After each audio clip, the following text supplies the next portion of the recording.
What is up and how is it going, guys and gals? So about a week ago, you guys left some comments in the comment section of one of my videos asking me for some tips on how to get the nuclear medal in Black Ops 2. Well, I immediately thought of the guy that you're going to be watching today. He goes by the name of WhosSamuelWitwicky, and he is a freaking expert on getting the nuclear medal in Black Ops 2. He's going to be giving you all some outstanding tips, so go check him out. A link to his channel will be at the very top of the description. He posts some frequent and outstanding Black Ops 2 content on his channel, and he's also happens to be a really great source for Call of Duty Ghosts news and information. Go check him out, tell him Boom Nation sent you, and I hope you guys enjoy the rest of the video.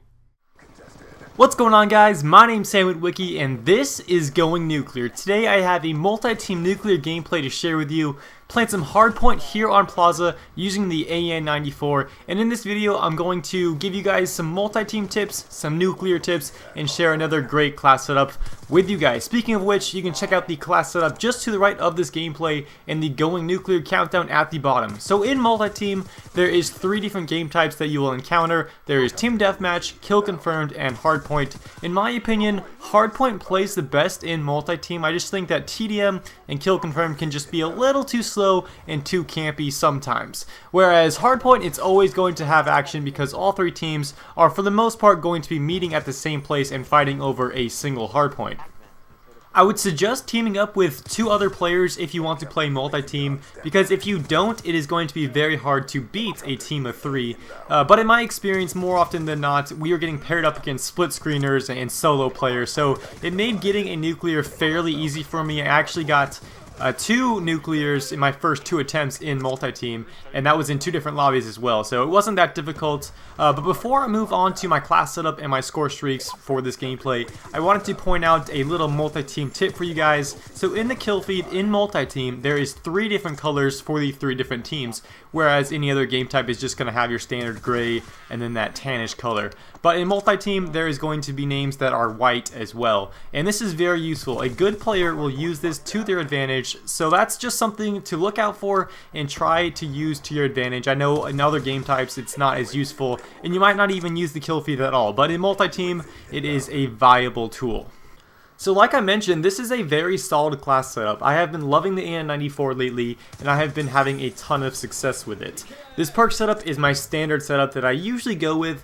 The Ghost perk I often switch out for either Flak Jacket or Lightweight, which will both be useful for multi-team because you're going to be running around a lot and you're going to be capturing / defending hardpoints as well. If you are still leveling up and don't have Scavenger unlocked yet, I would suggest rocking Fast Hands instead so that you can easily pick up guns off the ground and don't have to run out of ammo. My attachments are the Suppressor, Quick Draw, and Extended Mags. The reload time for this gun is not that long, and adding Fast Mags only helps slightly, so I do prefer the Extended Mags attachment on this gun.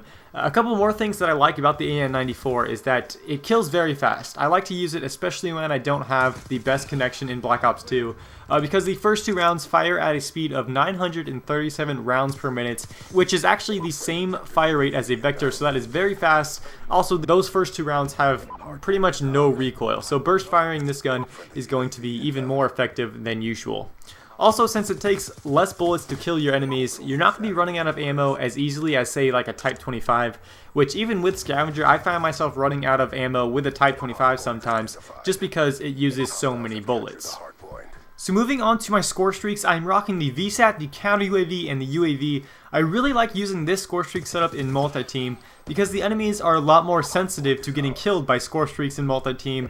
If you put up something like a Lodestar, the game tends to empty pretty fast. So me and all 2 of my teammates were all rocking this setup, and it allowed us to get a sweet VSAT loop going on, and we had a VSAT up for almost the entire game after that first VSAT went up. So after I get the nuclear, I'm going to be showing you guys the final scoreboard, and you're going to see that I only have 1 capture and 0 defense in this game. Now I want to try and clear up a common misconception. Some people might look at that and say that I wasn't playing the objective, but in fact I definitely was.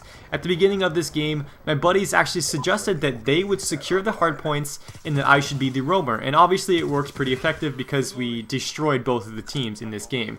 So what I was doing was I was trying to kill them and cut them off before they could even get to the hardpoint. There's no point in having all 3 of us right in or next to the hardpoint, just like there's no point in us fighting over the capture points for the hardpoints. So I just let them get the capture points because I knew that I could get points and put up some VSATs by just getting normal kills. Now obviously, if we were going up against some better competition, then I probably would have had more captures and more defense, just because our strategy would not have worked perfectly and we probably would have surrendered some hard points. So it's almost like looking at the stats of a hockey game. You're going to see that Team A has 30 hits on the opponent and Team B only has 15. Does that mean that Team A dominated Team B? Not necessarily. Team B could just have less hits simply because they were in control of the puck for the majority of the game. So since my team had control of the hard point for the majority of this match, that would explain why I didn't need to have more than 1 capture and 0 defense.